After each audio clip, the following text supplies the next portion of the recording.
Amis lecteurs, amis téléspectateurs, amis du Congo, bonsoir.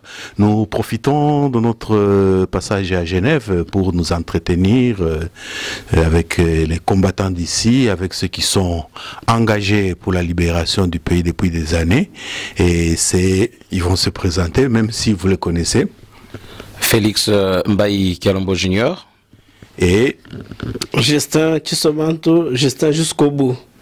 Bien, merci Félix, merci Justin.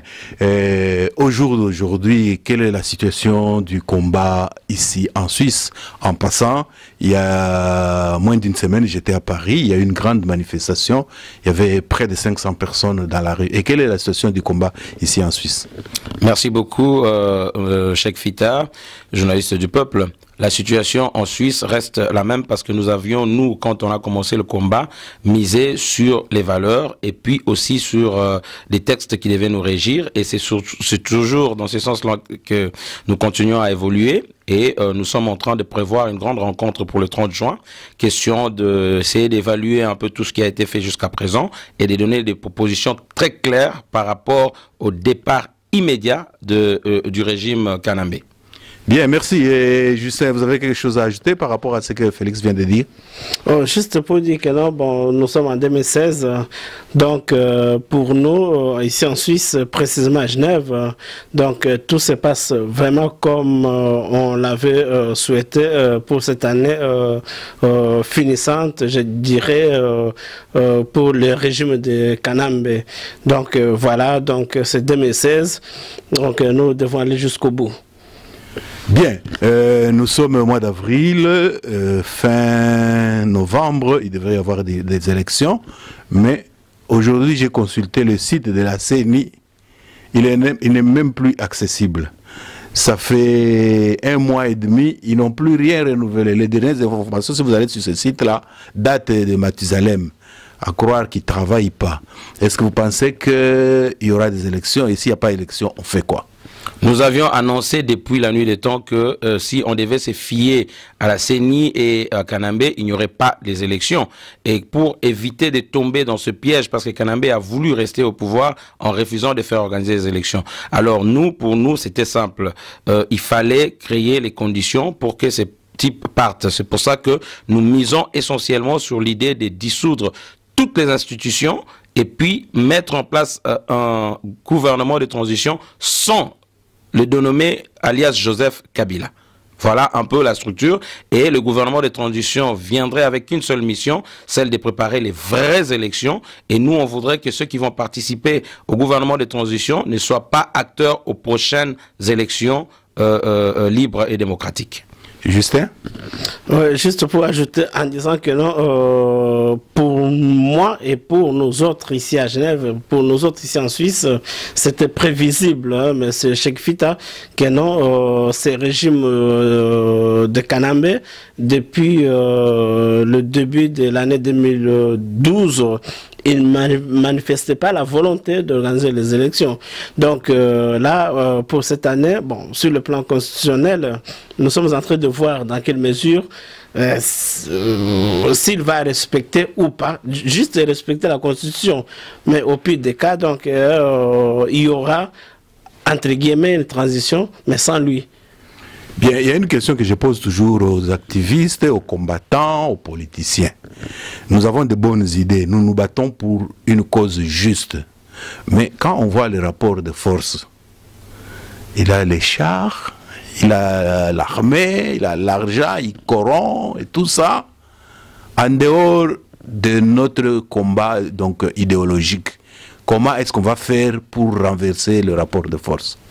Nous avions misé sur, comment dire, une symbiose entre les forces du terrain et les forces combattantes de l'extérieur.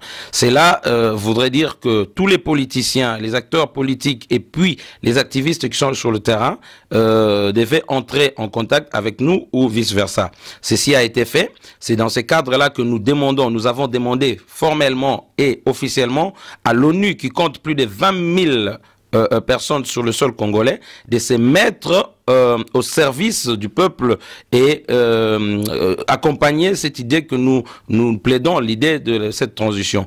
Alors, Kanambe a peut-être les chars, mais aucun char n'est plus puissant qu'un peuple déterminé. Et le peuple, on ne joue pas avec parce qu'on ne sait jamais à quel moment il peut agir. Donc, nous pensons qu'actuellement, les rapports de force sont contre Kanambe, alias Joseph Kabila, et nous devons miser sur cela, et voilà. Et Justin? Moi, ce n'est pas son armée qui me fait peur, ou bien les combattants congolais du terrain, précisément ceux de Kinshasa, n'ont pas peur de ces chars, de son armée. Mais Cheikh Fita, vous êtes mieux placé pour démontrer vraiment aux auditeurs ou aux spectateurs que non, bon, voilà, on a connu dans ce monde les dictateurs qui avaient des armées entre guillemets plus puissantes. Je ne veux pas citer, il y avait en Roumanie, il y avait Mobutu à l'époque, il y avait, je ne sais pas, Saddam Hussein aussi. Mais devant la force de nature, la force, la voix du peuple, toutes ces armées tombent mais comme un arbre pourri, pas comme un fruit pourri. Donc, pour moi, les Congolais n'ont pas peur des armées, entre guillemets, de Kanambe. Donc, pour moi et pour le Congolais, ce type, il se maintient au pouvoir par défi. Par défi, tout simplement. Et puis, surtout par certains Congolais, ces conseillers qui disent que, bon, voilà, le peuple désire, hein, c'est ça le slogan. Mais ce n'est pas la volonté du peuple. La volonté du peuple est que ce type quitte le pouvoir, quitte le Congo, un point c'est tout. Il y a près d'un an, vous avez créé le CMDC. Est-ce qu'on peut avoir des nouvelles du CMDC et ce qu'il y a comme action en vue? Le CMDC, comme on l'avait appelé, le Conseil mondial de la diaspora congolaise, reste la plateforme la plus organisée des combattants. Ce qui s'était appelé combattants. On ne dit pas que c'est la seule structure, mais nous, on pense que c'est la seule plateforme organisée avec des idées très claires. Alors, normalement, il était prévu que l'on se voie à Bruxelles le 30 avril prochain, mais avec certains éléments, notamment sur le plan sécuritaire, on a repoussé, on va vous annoncer la date. Mais comment sécurité? Moi, je viens de là-bas, vous avez peur de quoi? Non, bon, tout à fait. On va dire qu'on est aussi humain, mais il y avait aussi quelques éléments qu'on peut pas dévoiler. Mais bon, voilà, on va vous signaler la date prochaine pour notre assemblée générale. Mais le CMDC reste à la disposition du peuple congolais dans l'objectif de pouvoir déraciner totalement le régime Kanambe. Mais comme on a une mission, enfin bientôt on va annoncer très clairement les couleurs. Et puis je crois d'ici peu le porte-parole du CMDC va s'adresser, mais les gens doivent savoir que tout celui qui est combattant, toute celle qui est combattante et qui voudrait apporter une idée peut contacter ce groupe CMDC parce que c'est un groupe très sérieux avec des personnes volontaires au service du peuple congolais. Bien, merci bien Félix, merci Justin. On va un peu passer en revue l'actualité quand même. Hein. L'ONU a prolonger la mission de la MONUSCO, enfin le Conseil de sécurité. Et le pouvoir de Kabila espérait beaucoup qu'on coupe même en deux, comme ça il reste même seul maître à bord. Malheureusement, l'ONU a dit vous restez. Mais en même temps, dans la résolution de l'ONU, il a dit il faut qu'il y ait un dialogue inclusif, mais aussi dans le respect de la Constitution. Qu'est-ce que vous avez comme commentaire là-dessus, Justin? Moi, je pense bien que non, contrairement aux autres amis combattants, je suis de ceux-là qui soutiennent vraiment que non, avant qu'on parle des élections au Congo, il faut passer par un dialogue. Ce dialogue va permettre aux Congolais de savoir ce qui n'avait pas marché en 2006, ce qui n'avait pas marché en 2011 sur le plan élection. Donc, brièvement, pour répondre à votre question, je dirais que ce dialogue est très important. Je suis, je dirais, très content de constater que certains amis qui, au départ, étaient contre ces dialogue commence quand même à revenir à la raison. Il y a aussi la communauté internationale qui soutient cela. C'est très important, nous sommes de Bantous, nous devons quand même dialoguer, nous devons quand même discuter. Donc ce dialogue, contrairement à ceux qui pensaient que était pour accompagner le pouvoir d'occupation, non, c'était juste pour savoir comment c'est gouvernement, comment ce pouvoir d'occupation a usurpé les élections en 2006, a usurpé les élections de 2011, et par la suite, ce même gouvernement continue toujours à diriger le pays par défi, et puis voilà quoi. Donc ce dialogue est très important à mon humble avis. J'incite, je demande à nos amis combattants, surtout au peuple congolais du terrain, de soutenir cette idée de dialogue. C'est très important pour l'avenir du Congo. Pas le dialogue de Kabila. Là, surtout pas, surtout pas. Moi, quand je parle de dialogue, je vois ce dialogue soutenu par l'UDPS, ce dialogue, enfin, même quand la communauté internationale appelle les Congolais au dialogue, ce n'est pas le dialogue de Kabila, enfin, je l'appelle Kabila. Kanambe, donc ce dialogue selon la résolution de l'accord cadre d'Addis Abeba. Donc voilà au moins ce que je peux dire concernant ce dialogue, et puis voilà quoi. Et Félix, vous avez quelque chose à ajouter là-dessus? Oui, tout à fait. J'ai quelque chose à rajouter. Le dialogue de Kanambe, ça, personne n'en veut. Maintenant, si le dialogue prôné par Etienne Tshisekedi et l'UDPS et leurs alliés arrangeait Kanambe, moi, je ne pense pas qu'il aurait hésité un seul instant à y aller. S'il est en train de trembler et d'avoir peur de ce dialogue, c'est que c'est un dialogue qui le dérange. D'autant plus qu'on est en train de parler ici du respect de la Constitution. Moi, j'évoque la Constitution parce que je vois que ça met en mal ce régime. Mais moi, j'ai pas adhéré à cette Constitution. Mais bon, vu qu'ils disent qu'il faut respecter le délai des élections, les délais constitutionnels, et puis, donc, c'est ce qui revient à dire que si les gens vont se retrouver autour d'un médiateur mandaté par l'ONU, c'est pour dire à ces messieurs d'abord qu'il ne peut plus se présenter comme candidat, il ne peut même plus s'intéresser aux affaires des élections parce que il est directement mis hors jeu. À partir de là, je pense que moi je soutiens. Ceci dit, ceux qui ne soutiennent pas peuvent aussi user de ce qu'ils estiment être leur méthode, notamment la lutte armée. Si quelqu'un veut aller nous faire tomber ce régime par les armes, que cette personne fasse ce qu'elle a à faire. Si d'autres pensent qu'ils ont la capacité de soulever le peuple, qu'ils fassent, que chacun fasse ce qu'il a à faire. Mais moi, Félix Mbaï, je soutiens l'idée d'un dialogue avec la communauté internationale tel que M. Etienne Tshisekedi, président élu, l'a présenté. Et ça, c'est une chose. Et de l'autre, je voudrais interpeller les gens qui disent que non, mais il lui reste juste quelques mois, pourquoi vous voulez aller dialoguer? Ah, vous pensez qu'il lui reste quelques mois? Ça veut dire que si on arrête tout, on ne fait rien, ce bonhomme va partir de lui-même. Ça, c'est mettre le doigt dans l'œil, alors jusqu'au genou. Et nous ne sommes pas des spectateurs, nous sommes des acteurs. C'est pour ça que nous disons, nous maintenons la pression et nous soutenons le dialogue tel que présenté par Etienne Tshisekedi et l'UDPS et les alliés. Ici, nous parlons en tant que membre du PAC, pour l'amour du Congo. Parce que le CMDC va se prononcer clairement par rapport à cela, parce que nous sommes déjà en débat, il y a un grand débat, et puis ce que la majorité aura décidé, bah, vous serez informés par rapport à ça.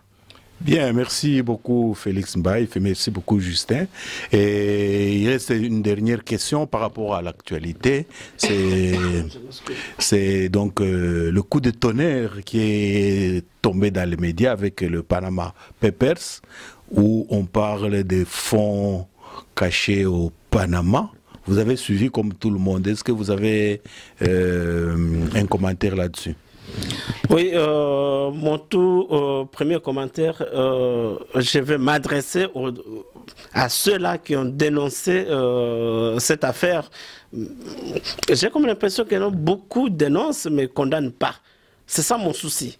Ils ont dénoncé, ils ont constaté que non, le Congo est parmi les pays qui ont battu le record de personnalités. Les gens qui ont beaucoup misé dans ce compte-là, voilà, paradis fiscaux. Voilà. Mais qu'est-ce qui... Parce que moi, je vois que non, il y a d'abord ce régime de Kanambe, ou bien Kabila et toute sa famille biologique qui sont en tête de ce paradis fiscal, mais mais après, est-ce qu'on va le condamner? Je ne pense pas. C'est ça mon souci. On a constaté, ils sont mis à genoux, mais ils doivent quand même être condamnés, quoi. Condamnés. Révélés, oui. Dénoncer, oui. Mais condamnés, point d'interrogation.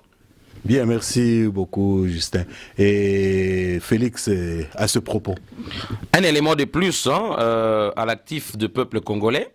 Donc, nous allons rajouter cela au rapport Mapping qui avait été publié le 1er octobre 2010. Et le moment venu, nous frapperons comme il faut tous les tricheurs, les bandits, les voyous et les violeurs qui ont régné sur la tête des institutions de la République démocratique du Congo. Pour nous, c'est on va dire, un énième cadeau que nous mettons dans les tiroirs et le moment venu, nous frapperons.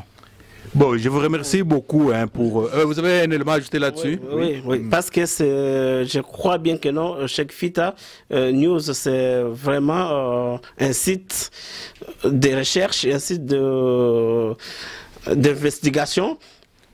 Un élément que j'aimerais que l'opinion publique puisse avoir en tête, c'est de voir, de constater que non, le gouvernement, le ministre de l'Intérieur de ces régimes puisse venir à Genève et conclure des accords avec l'Union européenne pour dire que non, voilà, les réfugiés, je ne dis pas des réfugiés, mais les citoyens syriens qui n'ont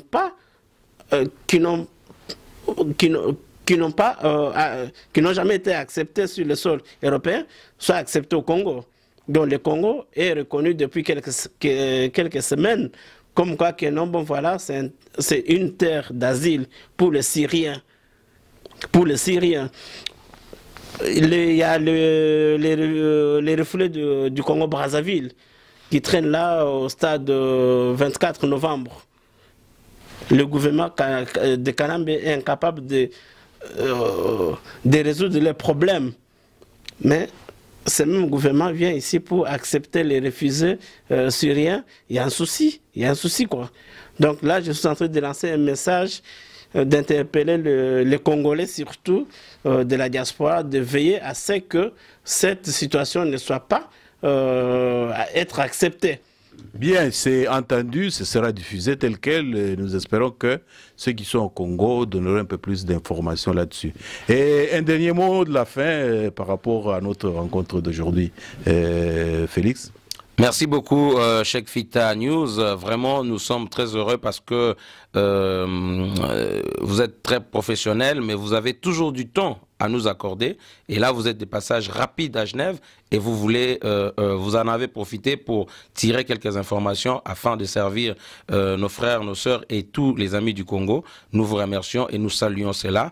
Et le mot, le dernier mot pour moi, pour mon passage ici, c'est que chacun fasse ce qu'il estime être bon pour la RDC. Voilà. Bien, merci. Et un dernier mot, Justin?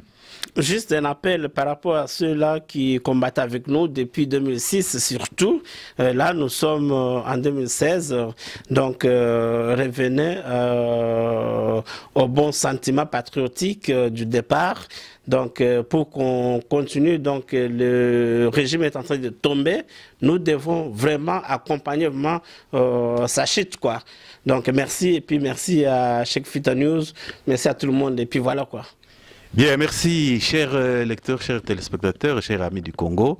C'était Entretien avec deux grands combattants de Suisse, Félix Mbaye et Justin Tshisabantou. Et nous les remercions de se déranger, d'avoir accepté d'être interviewés. Et nous vous remercions, vous tous aussi, d'avoir suivi cet élément. Et à la prochaine.